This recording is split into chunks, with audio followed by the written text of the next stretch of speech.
excited to be here today with one of my good friends and colleagues, Nina Alexander. Nina is one of the most shiniest, happiest people you will ever meet, which is very apt because you'll hear all about something that's coming called Shiny Happy You. So we get to work together, we get to holiday together, we were in Maui together recently, and I am in the fortunate position that I get to take on all your good vibes, which are just overflowing every time I speak to you, Nina. So let's just start off by telling everyone a little bit about what your background is and how we came to where we are now and all of the many different hats that you wear. Sure, I'd love to. Well, thank you for having me. So I am an energetics expert, I suppose. That's the first and foremost way that I describe myself, because that has just become my passion over the years since I became a Reiki master and I discovered this whole new world of energy and how it actually governs everything, because all we are is energy. All everything is energy. We're just particles bumping around somewhere, all links to energy. And I kind of stumbled across it. I guess I'd always known something else was out there in my life growing up, and many coincidences I've experienced. And then I had a real turning point in my life when my mum passed away when I was 28. And that just became the catalyst for me to just escape. I had to run away. It's the only way I could deal with it. And I just found myself in Southeast Asia, in Thailand. And I spent 6 months there. And I went on a very deep healing journey, a very raw journey of grief recovery and self-discovery. I spent a lot of time in retreats with different gurus, and that's where I learned Reiki with my Reiki master. So that really was my introduction into this new world. But my life was very different back then to how it is now, because I was single, I was a young woman, I had no responsibility, I could just take off like that. And my life's very different now because I'm a businesswoman with multiple different enterprises going on, and I have 4 children and a husband. And so, I wear many hats. That changes things, doesn't it? Changes things very dramatically. You can't just go, do you know what? I need a break. I'm just going to go off to Thailand for 6 months. Imagine my husband would be like, what? I know, absolutely. Well, that job title of an energetics expert, I think, is the best job title I've ever heard in my life. And the thing that I love about you, Nina, is the energy that you have and the energy that you pour into other people. It literally exudes from your very being, and something that you've become very known for and something that you talk about a lot is the art of manifestation and the law of attraction, and how you can decide what you want to be, do and have in life, and whether that's in terms of health, wealth, happiness. Wealth is one that you talk about a lot. Tell us a little bit more about manifestation and where that came from after it all started with your Reiki journey. How did it start to develop into manifestation and the power of the mind and calling in what you're looking for in your life? So when I was on that journey in Thailand, I became very aware of the things that I started asking for, or I'd start by asking for signs from my mum, really. I needed some kind of evidence that she was somewhere. That was the only way I could get past that grief. And it just started happening all the time and overwhelming me. And I thought, there's more to this. This is a big thing. Like, she's somewhere, but this is all a very big puzzle that I want to master. I want to learn how I can implement this into my life to create the life that I want. And on that journey, while I was in Thailand, I remember thinking the best way for me to move forward and overcome this grief is going to be to start my own family. And I wrote a wish list on the last week of my travels in my journal. And I wrote the exact qualities I wanted to have in a man who would be my future husband. And I made it so specific It was things like, he needs to be a football fan, which honestly now I cannot fathom why I would put that, because I don't enjoy football. Right? I grew up with Match of the Day in the background, and I don't know why I put that. Anyway, the day after I got back from my travels, an old friend of mine invited me to my husband's surprise 30th. So literally, it was within 24 hours of me standing back at Heathrow. And then I immersed myself in this world of connecting, raising my vibration, and asking for the things that I wanted. And then I just spent the rest of my years doing that and immersing myself into that world. And I just created this incredible life on my terms.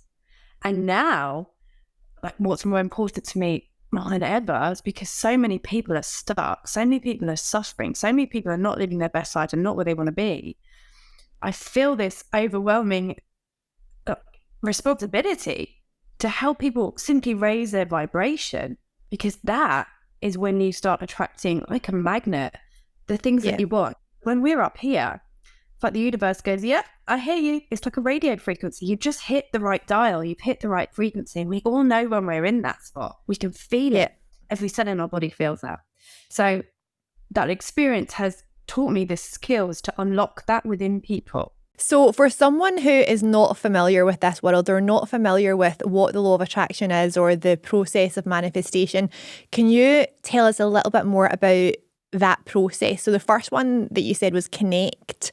So what do you connect to? How does someone go about connecting? And what kind of things can you do to raise your vibration? I know myself, when I want to raise my vibration, it's all about movement. It's about eating healthily. It's about moving your body. It's about drinking a lot of water. When you're feeling your best, that's when things just start to click into place for me. But I know everyone's different. So for a total beginner who is sitting there thinking, well, I want to connect to some of this, I want to call these things in, where do they start? What do they connect to? How do they even go about that? And how would you advise them to raise their vibration? Okay, I'm going to fire you loads of hacks that can really help your listeners. All the hacks. There's so many things you can do that are completely free at our fingertips every day. But the simple way to connect is always just to have some quiet time. Okay. And people get overwhelmed sometimes when you talk about meditation and mindfulness. And I get that, because so many people have a racing mind. Our brains are primal. They're pre-evolutionary still, and they're not designed to cope with all the million things we have to juggle every day, the emails, the food shopping, the signing off homework. All of that is way, way too much for our brains to cope with what they were initially trying to manage. So the best way to connect is to switch off from all that. And don't overwhelm yourself with, I've got to meditate, I've got to switch my... No, just have 10 minutes of quiet time every single day where there's no technology around you. If you can go and sit in nature and do it, even better. 10 minutes of intuitive quiet time, I call it, not meditation, intuitive quiet time. And you can bring in senses, because that's very powerful to help you connect. So what can I smell? What can I hear? What can I see? How many sounds can I hear around me? Because what that does is it tunes in all of your senses and helps you connect in a level to your soul. And also you can connect completely with, nature, the universe, whatever you want to call it. I believe it's really all the same thing. So again, nature is the easiest way to connect. Grounding, we're all, as modern day people, completely used to being in buildings, often, not on a ground level. We all sleep upstairs. A lot of people might live in flats or might work in an office on the 10th floor. So we are not spending enough time grounded on the earth plane. And we are not spending hardly any time barefoot on the ground plane, on the earth plane.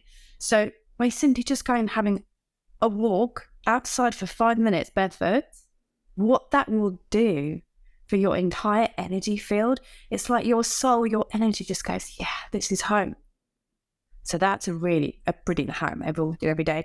And then the other one is cold showers. We keep hearing about this with Wim Hof. I am absolutely dumbfounded at some of the stories I keep hearing from people's health completely transforming through immersing themselves in cold water. And you start very simply by just having a 30-second shower in freezing cold water every day, and then you can build up. And then you become hardcore and can go swimming in Loch Ness. Yeah. I find going swimming in a loch actually easier than a cold shower. I think it's because you're already outside and it's like the immersion, like you're out of the water and bam, you're in. Whereas a cold shower, you're in your nice warm house and then it's like a tickle, tickle, tickle, and it's just much harder. Yeah, you're absolutely right. But if someone, for example, is suffering from depression, one of the best things is to go and swim in a lake. Like, it's almost impossible to come out of a cold lake and feel sad or angry. You know, it's designed to wake up every cell in your body and make you feel good. Yeah, absolutely. So these are all different ways that you can connect to nature and get your energy in the right spot. So is there anything else you can do, which was the next step to raise your vibration? Or would you put them all in the same bucket and then you want to focus on what you want? Is that right? Yeah. So the thing with vibration is, what you have to remember is it's directly within your control, but it can also be easy for it not to be in your control. What I mean by that is your vibration will mimic what you are around the most. So I'm talking about the people that you spend the most time with. I'm talking about what you're consuming in terms of news, like Netflix. What is your soul surrounded by? So if, for example, you're surrounded by people that are generally quite negative, or, you know, people in the workplace, for example, I have a lot of clients that work in environments where it's generally very stressful and negative, and that drags them down. So the way to oppose that vibration is to go and find some people that always make you feel good. Like, who are the people in your life that you can just go and have a couple with, or pick up the phone to them and instantly you're like, oh yeah, I feel so much better. They're the people that you want to hang around with. And if you are an empath, for example, which many of us are, I certainly am, if I see something on the news so tragic, it will consume me for the entire day. Same. And you've got to be so aware and cautious of what you're feeding yourself, because subconsciously, your subconscious brain is so super powerful. I'll do a little demonstration with you now, actually, to show you how powerful your subconscious brain is. It's so powerful that it is taking in every single element of what's happening around you, and your brain is processing that. So the vibrational intake needs to be as high as possible. So let's look at your subconscious brain. I love this exercise. It's so simple. It takes about 15 seconds, but it's such a good demonstration of how powerful our subconscious brains are. So close your eyes, and I want you to take yourself back to little wee Meg, I should say, not little, wee Meg, about 11 years old. And I want you to imagine yourself in your bedroom, in your parents' house that you grew up in. I want you to look at the walls and see the colour walls all around you in this room that you grew up in every single day. And then I want you to look at the window, look at the curtains, and really pick out the colours and the patterns of the curtains, and look at the window and reflect on what it was that you used to look out of that particular window and what you could see outside of that window. And just take a moment just to scan around your wee 11-year-old bedroom. Hey, open your eyes. Did you just completely immerse yourself in your bedroom? And I was absolutely in the bedroom. I could see the yellow and white stripe wallpaper and the matching curtains with the flowers. I could see it all. Now, your conscious brain hasn't even thought about your bedroom for all of those years. For like decades and decades. Don't know how old you are. I don't know roughly, but your brain has not stopped to think about that. Yet the power of your subconscious brain means it holds on to everything. Yeah. And be taken back there. Which is why trauma is a big element of this picture, because trauma and unresolved trauma can, of course, lower your vibration. Okay, so that's always working away in the background, whether you realise it or not. I think that's so often when we speak to people who maybe their things are not quite right and you have a conversation with them about, are you feeling stressed? Are you feeling anxious? And they say, no, I'm fine, I'm fine, because their conscious mind is fine. But there's all of that stuff that's never been dealt with working away in the background. Absolutely. And intuition is such a strong thing. Like you could pick that up from someone. Someone can sit there and say, oh, I feel amazing, or, put out there to the world that they're feeling amazing. But your intuition can sometimes pick up that that's not the case. Yeah, there's just something not right with that person. There's something going on. Yeah. And collective energy is also really important because the power of collective energy is so strong. And you can have a super powerful, positive collective energy, but you know what? One person in that collective that's negative has the power to bring that entire group down. Negative energy is powerful. It's like when we have a bad experience in a restaurant, we tell 10 people, but we have a great experience, we don't tell as many. So negative energy is something to just be really, really aware of around you. And it's also contagious, negative and positive energy. It's really easy to be drawn into gossip. There are certain people that thrive off gossip and they need it every day, and they can draw you very easily into those conversations. And you have to learn to be quite protective about that. But likewise, positive energy is super contagious. And when you are buzzing up here, people will walk into a room with you and they'll just, they can't help but rise up to your level. And that's the power of positive collective consciousness.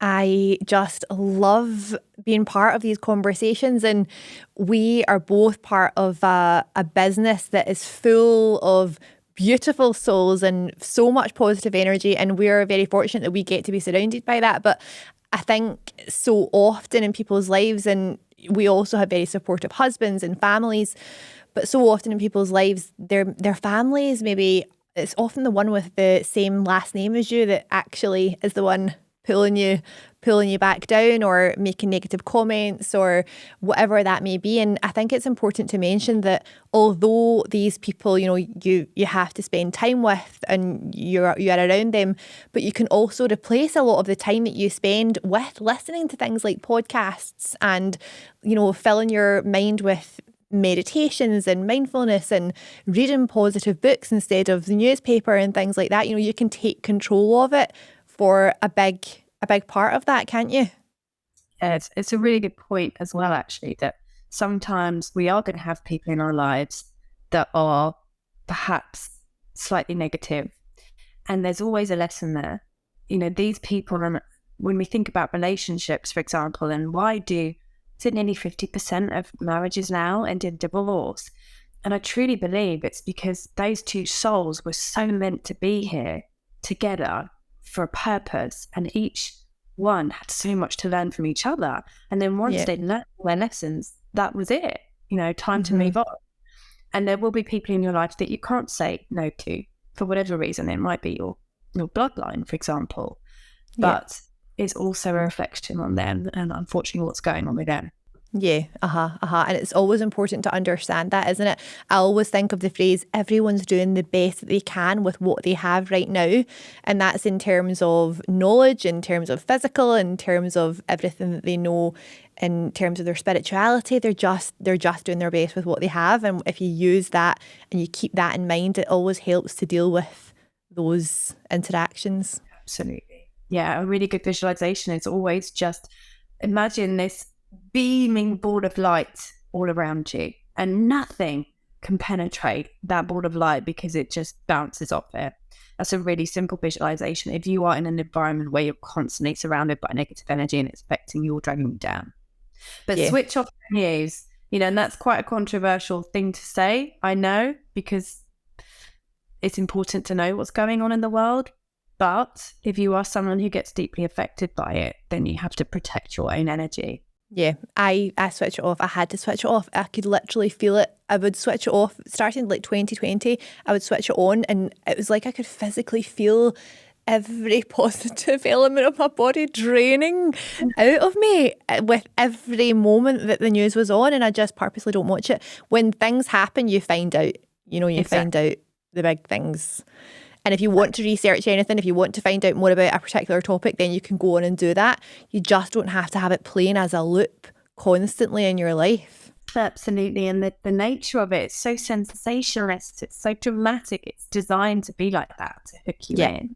And actually, when you just don't engage in it at all, it's just not even a thing. And your own vibration is just always so much higher because you're not being dragged down by this sadness, effectively. And the world is still hugely renal and suffering from 2020. Yeah. I think people have not fully dealt with the PTSD element of that. And we've all experienced that together at the same time as humanity. And I feel like now it's almost a bit like the war. We don't talk about the war. We don't talk about the pandemic because it's done and we don't dwell on it. And there's an element of that that's right. But actually, as individuals, how much trauma have we still got stored from that experience? Because we all have our own story from that journey. And you particularly have an incredible story from that journey because you suffered from long COVID for a long time, which brings me on to asking you about your new course, which is Shiny Happy You. And I know it started from your long COVID journey, and that's where this originated. So tell us more about why you decided to start this and what it is and who it's for. I had a 5-month journey with long COVID, and I am not in the category of someone you would expect to have been ill from COVID. And what I mean is I am obsessed with health and wellness. I drink green smoothies every day. I exercise. I do personal development. I make sure my mind's in a good place. So I wasn't in the category of someone to be taken down with something like that in terms of, again, the categories we were told by the media. So when I became chronically ill, my friends were like, wow, if this has taken you down, and what chance is there for the rest of us? But I went on a very, very deep and raw journey in that experience. And I discovered so much more about myself and about humanity and about our own healing ability within us. I already knew a big chunk of it because of my Reiki journey and the fact that I've seen clients for 15 years and helped them in various different ways. So I already had experience of it, but I had to go through that raw journey myself. I had to hit that absolute rock bottom dark night of the soul, which I did because I was so debilitated. At one point, I was in a wheelchair and I refused to accept that that was going to define me for the rest of my life. I refused to accept that I was never going to be normal again. And I really, really didn't believe I was going to be normal again at one point. So I went on a mission.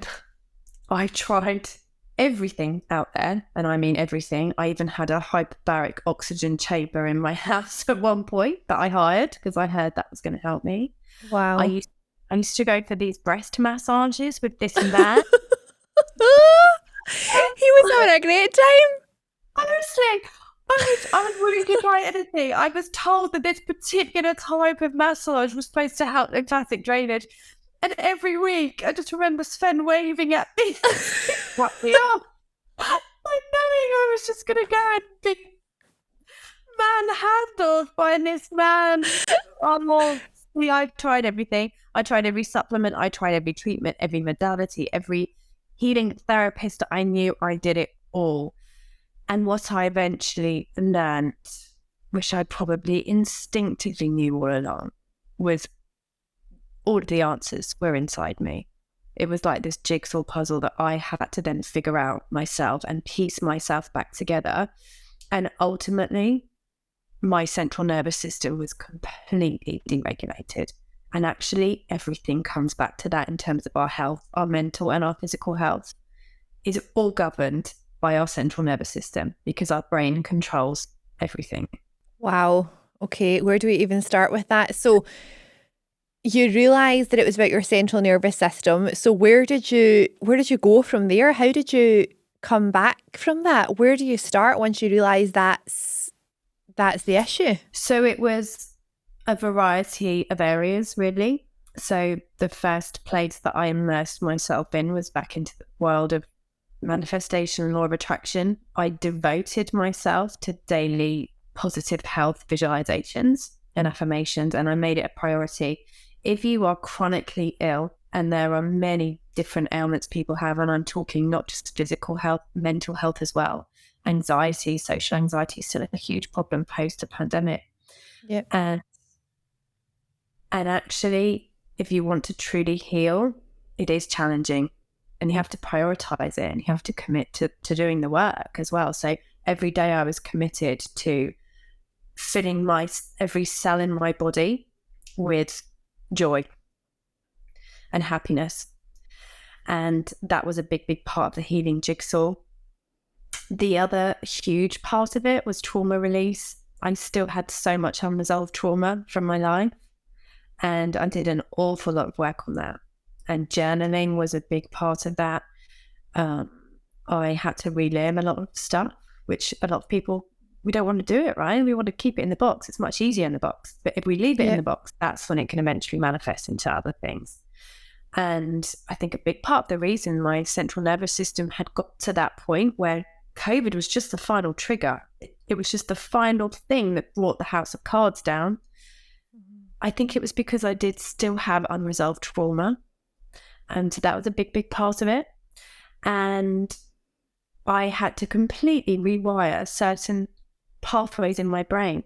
So we think about 80,000 thoughts a day, and most of those thoughts are negative and most of them are repetitive. But when you start to fire and wire new neurons into your brain, when you are looking to create what you want into your life or change something in your physicality, when you start a completely new neural pattern and pathway, your brain doesn't know the difference between what's imagined and reality. And it's all about the repetition. The more you repeat it, the more it becomes ingrained in you. And the best analogy I can use for that is the fact that I don't play the piano. I never learned piano. I never had piano lessons. But my mum taught me chopsticks. And I remember for a period of time repeatedly practicing chopsticks. Now, if you and me were in a bar in Maui and there was a grand piano there, Meg, and you went, Nina, what can you play on the piano? I would give you a perfect rendition of chopsticks. I haven't played it for like years, right? But again, that's the power of one old neural pathway that was so ingrained because I practiced it so much and repeated that pattern for a period of time. It became so ingrained that I could just remember it decades later. So I worked very diligently on creating new neural pathways in my brain for physical health and mental health. And I spent a lot more time in nature than I had previously, and I still do now. That was one of the biggest lessons from that whole experience is I need to be in nature every single day. They're non-negotiable. Really? Every single day? Yeah, absolutely. If I don't have a walk outside every day, I feel it. If I don't breathe fresh air every day, if I don't have access to the sun, because the sun and your face witnessing the sun is what controls your circadian biorhythm. So if you're not getting enough sun or vitamin D, that will then affect your sleep, which affects your entire central nervous system. And actually, I have to say, out of every symptom I had during that awful experience, insomnia was the worst. It's hell on earth. So everything pointed towards my entire nervous system having to be completely repaired. And if we think about our brains and how they work, everything is based on fight or flight. That's how we're programmed. Our brain is programmed to just survive. That's its number one overriding function. It has to keep us alive. So if you imagine, again, pre-evolutionary times, we're in the jungle and we hear something, our brain is like fight or flight, high alert, you're in danger, you're not safe. And our brains nowadays, they haven't caught up with all of those years. So it still thinks that actually we're back in that place. So it's translating that they're in the jungle as a modern day stressor, like a boss breathing down on our neck, or, forgetting the kid's lunchbox. And all of these tiny modern day stresses are just messages to the nervous system going, no, you're not safe. You're not safe. We're in danger. You're in danger. And what happens is that builds up over time, and our entire systems end up being stuck in this fight or flight response that we don't ever fully come out of. And there's two states of nervous system. One is the sympathetic nervous system, which is fight or flight or freeze. And the other is the parasympathetic nervous system, which is rest, repair, heal, digest. When we sleep, we're in the parasympathetic. We're designed to be in the parasympathetic state most of the time. That's homeostasis, body balance. And too many of us are spending too much time in the sympathetic state, and our bodies are not designed to be in that state for a long period of time. Wow. I feel like there is someone listening to this right now who is thinking, I just need to be part of this conversation. I didn't even know that this lifeline was out there for me. And this conversation has given them hope, because maybe they are going through a time where either mentally, physically, emotionally, they're struggling and they don't know what to do next. And for me, the overwhelming theme of what you've just said is that you're absolutely taking responsibility for where you are and for your health and your wellness journey. And these are all things that you can implement today to make you feel better and to actually start working towards where you want to be and who you want to become. And is this all part of your course, which is Shiny Happy You? Yeah, that's why I created Shiny Happy You, because it was such a raw experience for me, and I learned so much through that long COVID journey. And I know that there's millions of people all over the world that are still stuck in that place and can't find a way out. And I feel so passionately that I know the pieces of the puzzle that they need to put together to pull them out of it. And it's not just for people in long COVID. It's a whole myriad of symptoms ranging from brain fog, because again, that's a central nervous system thing, and brain is switching off certain processes, to digestive issues, because that's also the sign of a deregulated nervous system. Because if you think about it logically, if you were being chased by a bear and running away, you wouldn't be thinking about going to the toilet. So your brain just goes, switch off that system. And same with reproductive organs. Like, again, if you're being chased by a bear, you're not thinking about having sex, right? It's not the time to get jiggy. So it switches off. Off your reproductive organs. I mean, how many people in a modern day life are struggling with fertility? So it's all interlinked as part of this puzzle. That's why I put together Shiny Happy You. And it basically encompasses all of the elements of what I feel it takes to completely heal you. So there's 7 core pillars, and we start with reflecting on why you might have this condition. Pillar 1 is reflect. Pillar 2 is reconnect, and that's where we connect back to ourselves. We bring in the law of attraction, the manifestation, the visualizations, and then the third element, the third pillar, is the rewiring and retraining, and the repetitive pillar 4 is repeat. So we then just keep repeating those new neural patterns, and that's in quite a unique way. So I use movement alongside that. You receive something in the post that you have to implement it with. And then the next pillar is release, and that's the trauma release section. That's where we do the journaling and we do some inner child work. There's some very, very effective visualizations and meditations that I do with you on that journey of that pillar. And then the next pillar is repair. That's the 6th penultimate pillar. And that's very much about looking at your gut health, why diet and nutrition is so important while you eat. We look at breath work as well, and being in nature. And then the final pillar, pillar 7, is rebirth. So it's how do we prepare you to be that shiny, happy version of you forever? So how do we ingrain this as a habit? Because that's one of the biggest things I have that people come up against in life is consistency. Consistency is a huge issue for people. Procrastination is. So that final pillar is ways to help you continue this journey forevermore.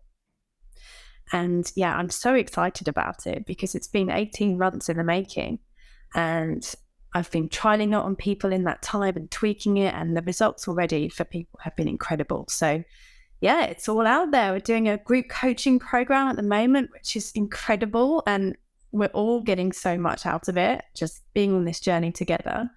And I see it as this huge movement. It's a happiness and health, mental and physical health modality that I want to spread far and wide so that people just live their lives as the best version of themselves. Oh, Nina, it sounds incredible, and it sounds like it's exactly what so many people are looking for right now. So in terms of practically, how does it work? Is it live videos with you, or do they get recorded links, or how can people actually take part in it? So it's actually both. So it's a group coaching program that I personally guide them as their coach over 4 weeks. So it's a 4-week program, live, on video, on Zoom together. They're also in a Facebook group together, so they have a community feel and they have access to me 24/7 on there, can ask questions for the duration of the 4-week program. But they also get the recording of the live the next day, so they can play that back as many times as they like. So that's the group coaching. People can also access me for one-to-one coaching as well, for Shiny Happy You. And I'm going to be holding retreats later in the year. And that's very exciting. Very exciting. So I think I'm going to do a 1-day retreat and a 4-day retreat, which will be much more immersive. Wow. So if people are keen to sign up to Shiny Happy You, or they want more information on it, where can they find you? Where can they do that? So they can find me on Instagram. I am Nina Alexander. They can also follow the Shiny Happy You Instagram at Shiny Happy You on Instagram. Or you can go on my website. There's lots of information on there. That's ninaalexander.com. But every which way, if you're meant to be and connect, you'll come my way. You'll find me. So I'm out there. Absolutely. And for anyone who does connect with Nina, I can honestly say her energy is just the most powerful radiation you can ever have. It just oozes out of you. It's so, so lovely. So I want to ask you one question before we finish. This podcast is designed for helping mums go after their goals while they run after their kids. And something that we haven't touched on today is the fact that you have 4 kids and you look incredible and you managed to run a business and run retreats and start online courses. What is the number one tip you can give to a mum who's trying to run after her goals while she's running after her kids? Breathe. It's a good tip. Just breathe and dig deep and remind yourself that you are doing your best. It's a juggle. It is a big, big juggle. They don't tell you this in the parenting manual when you're pregnant. I would love to say as well, it gets easier past the nappy stage, but of course, the older they get, there's so many more challenges to come. And I always just maintain, as long as my children are happy and they're healthy, then I'm all good with that. Yeah, absolutely. And I think the number one thing that you can do to help your kids' happiness is to feed into yourself. And when your cup is full, it overflows into theirs. Absolutely. I'm a big advocate of that, because too many times we are always putting ourselves at the bottom of the pile. And that is often, over time, again, a trigger and a build-up for what we've just been talking about, central nervous system deregulation. So we have to do what they tell us to do in an airplane. We have to put our masks on first sometimes, because if we are at rock bottom, we are not equipped to help anyone. You know, when I had long COVID, I couldn't even get off the sofa. I couldn't even make my kids pancakes. And I want people to remember that, yes, their children are, of course, a huge priority and always will be, but you do have to look after yourself first. Absolutely. I can't think of any better note to finish on. Nina, thank you so much for your time, and we'll see you soon. Oh, thank you. Thanks for having me. Such a pleasure. Bye.